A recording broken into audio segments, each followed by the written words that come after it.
नमस्कार। आज हम भारतीय दंड संहिता की 15 महत्वपूर्ण धाराओं के बारे में जानेंगे। नमस्कार, मैं एडवोकेट मुकेश बगड़िया स्वागत करता हूं आपका आपके इस यूट्यूब चैनल पर। अगर आप इस चैनल पर पहली बार आए हैं, आपने अभी तक इस चैनल को सब्सक्राइब नहीं किया है, तो मेरा आपसे निवेदन होगा हर बार की तरह ही कि आप इस चैनल को क्या कर लें, सब्सक्राइब कर लें। आज हम भारतीय दंड संहिता, जिसे शॉर्ट में कहते हैं आईपीसी, इंडियन पेनल कोड, उसकी 15 महत्वपूर्ण धाराओं के बारे में जानेंगे। अब आप अगर इस वीडियो को देख रहे हैं तो निरंतर मेरे साथ बने रहना। आईपीसी की धाराएं हमेशा कंपटीशन एग्जाम में भी पूछी जाती है, चाहे वो किस कैटेगरी की भी हो। आजकल जो सामान्य ज्ञान है उसमें भी जनरल जो प्रोविजंस हैं लॉज के, वो पूछे जाते हैं, और उनमें आईपीसी ही एक ऐसी सब्जेक्ट है जो हर एक एग्जाम में पूछी जा सकती है। चाहे आप पुलिस कांस्टेबल की एग्जाम दे रहे हो या सब इंस्पेक्टर की दे रहे हो, आपको ये पूछा जाता है आईपीसी के संबंध में। और अगर आप लॉ स्टूडेंट हैं तो आपके लिए बहुत ही महत्वपूर्ण है। ये वीडियो बीच में ड्रॉप मत करना, निरंतर मेरे साथ बने रहना। सबसे महत्वपूर्ण सेक्शंस की बात करेंगे। 124A राजद्रोह है, सेडिशन। राजद्रोह के मुकदमे के संबंध में आपने सुना होगा। अक्सर ये मुकदमा कब सुनते हैं आप, जब कोई व्यक्ति गवर्नमेंट कर्मचारी होता है और आपका उससे काम पड़ता है और वो काम नहीं करता, तब आपके मन में कई तरह के ख्याल आते हैं और फिर आपको कहा जाता है नहीं यार, उसके साथ अगर कुछ करेगा तो राजद्रोह का मुकदमा दर्ज हो जाएगा। वो धारा 124A है, और धारा 124 के तहत आपको आजीवन कारावास तक की सजा हो सकती है, और या फिर 3 वर्ष तक की सजा या फिर फाइन हो सकता है। इस बात को नोट कर लेना। तो इसलिए गवर्नमेंट कर्मचारी से दूर रहना, दूरी बना लेना।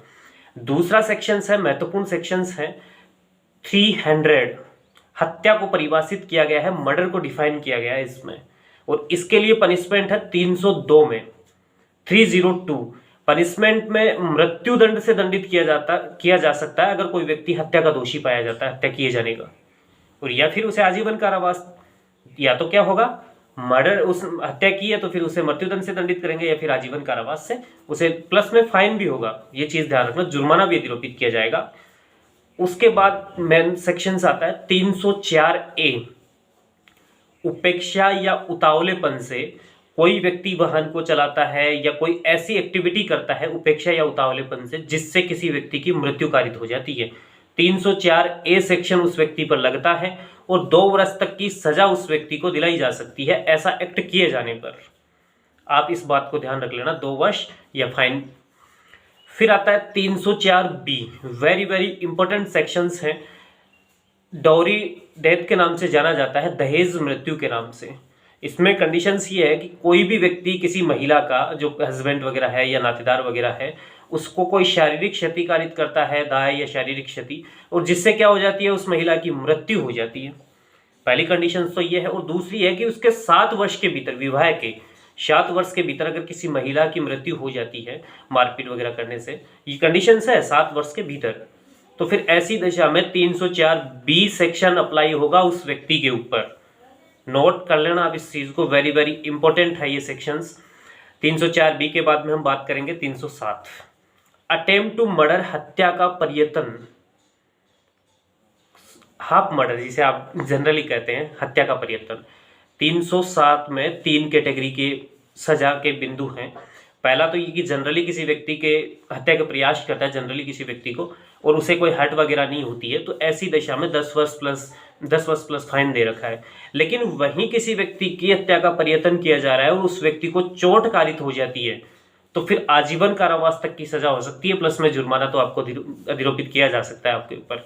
और तीसरी कंडीशन इसमें ये दे रखी है, अगर कोई व्यक्ति आजीवन कारावास से दोषित ठहराया गया है, उसके द्वारा ये ऑफेंस किया जाता है, तो फिर डेथ ही होगी, उसे सीधा मृत्युदंड से दंडित किया जा सकता है। इस बात को आप जान लेना। 309 वेरी वेरी इंपॉर्टेंट है, आत्महत्या करना भी अपराध है। आत्महत्या का प्रयत्न कर रहे हो आप, अटेम्प्ट हो गया, मर गया तो कोई बात नहीं, आपको लायबल नहीं ठहराया जा सकता, लेकिन बच गए तो फिर आपको 1 वर्ष तक का कारावास हो सकता है। तो आत्महत्या करने से पहले 10 बार सोच लेना, अगर जिंदा रह गए तो सजा हो सकती है, खैर ऐसा कदम उठाना भी नहीं चाहिए। 309 में आत्महत्या के प्रयत्न की बात की जा रही है, अटेम्प्ट टू सुसाइड की बात की जा रही है, 1 वर्ष तक का कारावास या फाइन के बारे में इसमें पनिशमेंट के लिए उपबंध किए गए हैं। 309 के बाद में हम बात करेंगे 351 में एसल्ट हमले की बात की गई है। और फिर आता है एक वेरी वेरी इंपॉर्टेंट सेक्शन है 354 354, किसी इस तरह की कोई स्त्री है उसकी लज्जा भंग करना, मॉडेस्टी जिसे बोला जाता है। लज्जा भंग अगर किसी स्त्री की करते हो तो ऐसी दशा में 1 वर्ष से कम की तो सजा नहीं हो सकती, और वो जो 5 साल तक की हो सकती है। 1 वर्ष से कम की नहीं होगी लेकिन 5 साल तक की सजा हो सकती है। आप किसी स्त्री की लज्जा भंग करने का कोशिश कर रहे हो और उसके उद्देश्य से ही आप ये जानते हैं कि इस स्त्री की लज्जा भंग हो सकती है, तो ऐसी दशा में क्या कर रहे हैं, उस पर हमला कर रहे हैं, आपराधिक बल का प्रयोग कर रहे हैं। तो 354 का अपराध आपने किया है। फिर 375 में रेप को डिफाइन किया गया है, उसकी परिभाषा है, लेकिन इसके लिए पनिशमेंट कहाँ है 376 में। अलग अलग बिंदु भी उसमें क्राइटेरिया तय किए गए हैं। और उसके बाद हम बात करते हैं 378 378 चोरी के बारे में बात की गई है। 378 में पर्टिकुलर चोरी के बारे में बात की गई है। अब चोरी किन चीज़ों की होगी, कैसे क्या होगी और कब चोरी कहलाएगी, डेफिनेशन 378 में है, लेकिन चोरी के लिए पनिशमेंट 379 में 379 में है। 3 वर्ष तक की सजा के बारे में बात की गई है। लेकिन अगर निवास स्थान में चोरी की जा रही है तो 380 में दे रखी है और 7 वर्ष तक की सजा के उपबंध है इसमें। इस बात को आप जान लेना। एग्जाम पॉइंट ऑफ व्यू से आजकल क्या है कि जनरली सामान्य ज्ञान के तहत आईपीसी के धाराएं भी पूछी जाती है, सब इंस्पेक्टर में तो बहुत ज़्यादा पूछी जाती है। तो हमने जान लिया 379 के 2 सब क्लॉज जो पनिशमेंट को डिफाइन कर रहे थे उनके बारे में। उसके बाद आता है 390 लूट के बारे में परिभाषा दी गई है, और 392 में उसमें लूट का दंड दिया गया है, पनिशमेंट दिया गया है, वेरी वेरी इंपॉर्टेंट है। और उसके बाद में 395 में आती है डकैती के संबंध में प्रोविजंस हैं, डेफिनेशंस भी हैं, और इसका दंड वगैरह दे रखा है। 395 में डकैती का दे रखा है। देखिए लूट हमेशा, जो डकैती है वो 5 व्यक्ति मिलकर करते हैं।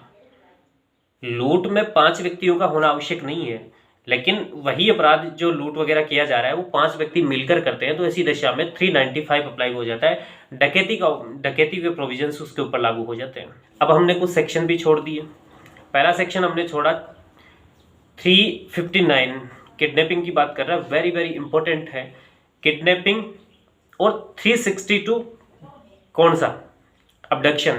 किडनैपिंग मतलब व्याकरण बोलेंगे हिंदी में, किड मतलब बच्चा। तो इन दोनों सेक्शनों में कुछ डिफरेंस ये है कि आम आदमी नहीं कर पाता है। किडनैपिंग को ही बोलते हैं, किसी वयस्क व्यक्ति की भी अगर अपहरण हो रहा है तो उसे भी आप किडनैपिंग बोलते हैं। वो किडनैपिंग नहीं होता, वो अबडक्शन होता है, अपहरण होता है। किडनैपिंग हमेशा 18 वर्ष से कम उम्र का कोई बच्चा है उसकी ही किडनैपिंग की जा सकती है, या फिर कोई ऐसा व्यक्ति जिसका भारत से बाहर कहीं पे किडनैपिंग हो रही हो।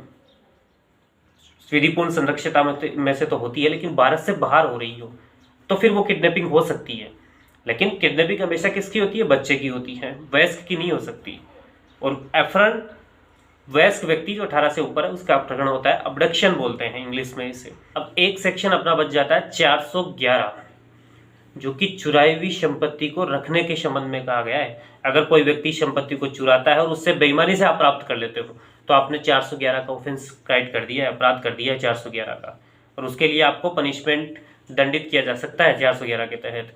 तो आज के इस वीडियो में हमने 15 सेक्शन जाने हैं, जिसके साथ साथ कुछ और भी सेक्शन हमने जाने। ये 15 सेक्शन बहुत ही महत्वपूर्ण है। जनरली कोई एग्जाम होती है जिसमें सब इंस्पेक्टर कांस्टेबल वगैरह होती है, या अदर कोई एग्जाम्स है जो लॉ रिलेटेड है उनको छोड़कर, तो उसमें जनरली इनके डेफिनेशंस क्लॉज इनके बारे में पूछा जाता है, कहाँ परिभाषित है, तो डायरेक्टली आप सेक्शन लिख देंगे इस सेक्शन में परिभाषित है। मेनली जब लॉ सेक्टर की कोई एग्जाम होती है उसमें अंदर से पूछा जाता है। ये पनिशमेंट वगैरह उन व्यक्तियों के काम आते हैं जो लॉ स्टूडेंट हैं या लॉ फील्ड में कोई तैयारी कर रहे हैं, बाकी अदरवाइज आपके कोई काम नहीं आने वाले हैं। आपको सेक्शन पूछा जाएगा। दोबारा से बता देता हूँ एक बार शॉर्ट में, आज हमने 15 सेक्शन मोस्टली जाने हैं, जिनमें सबसे पहला 124A जिसे सेडिशन मतलब राजद्रोह के मामले कहते हैं। फिर उसके बाद में 300 के अंदर अपन ने जाना, हत्या की परिभाषा दे रखी है। 302 में इसका ऑफेंस जो पनिशमेंट है वो दे रखा है। उसके बाद 304A के संबंध में हमने जाना। 304A में उपेक्षा या उतावलेपन से आप कोई वाहन चलाते हैं या कोई भी ऐसी एक्टिविटी करते हैं जिससे कोई व्यक्ति मृत्यु हो जाती है किसी व्यक्ति की। फिर 304B जाना। 304B में डॉवरी डेथ के बारे में, दहेज मृत्यु के उपबंध किए गए हैं। फिर हमने 307 के संबंध में जाना। 307 मतलब अटेम्प्ट टू मर्डर, हत्या का प्रयत्न। फिर 309 में अटेम्प्ट टू सुसाइड है, आत्महत्या का प्रयत्न की बात की हमने। फिर उसके बाद में 354 की हमने बात की, लज्जा भंग करने के हास्य से किसी स्त्री की लज्जा भंग करते हो, आप उस पर हमला भी करते हो, आपराधिक बल का प्रयोग करते हो। 354 में किसी स्त्री की लज्जा भंग करना। फिर उसके बाद में हमने जाना 375 में रेप वगैरह उनको डेफिनेशन दे रखी है। 376 में पनिशमेंट की बात की जा रही है। फिर हमने जाना 359 जिसमें किडनैपिंग की बात की जा रही है, किडनैपिंग मतलब व्यापरण। फिर 362 की बात की हमने जिसमें अबडक्शंस यानी अपहरण की बात की, और 363 में इनका पनिशमेंट है। फिर हम आए 378 में जो कि चोरी की डेफिनेशन देती है चोरी। फिर 379 और 380 के संबंध में हमने जाना। 379 में चोरी का पनिशमेंट है, और वही निवास गृह में अगर कोई चोरी होती है तो 380 में है, 380 में दे रखी है। और 411 में जाना हमने उसके बाद में, तो 411 के अंदर कोई चुराई हुई संपत्ति बेईमानी से प्राप्त करता है, अपने पास रख लेता है, उसके बारे में हमने जाना। और फिर हम आए, एक सेक्शन हमने छोड़ दिया बीच में, 351 असल्ट हमले की बात करता है। फिर हम 380 के बाद में हम सीधा सा 390 में चले गए। लूट के संबंध में प्रोविजंस हैं, और लूट के संबंध में दंड दे रखा है 392 में, 392 में। फिर हमने लास्ट सेक्शन जाना 395 डकैती, और डकैती में आप जानते हैं 10 वर्ष तक की सजा है, प्लस फाइन भी आप पे अधिरोपित किया जा सकता है। और ऐसे उपबंध आज के इस वीडियो में जाने, ये बहुत ही महत्वपूर्ण सेक्शंस थे आईपीसी के, बहुत ही महत्वपूर्ण धाराएं थी भारतीय दंड संहिता की। तो उम्मीद करता हूँ आज का ये वीडियो आपको बहुत पसंद आया होगा और आपका ज्ञान बढ़ाने में सहायक रहा होगा।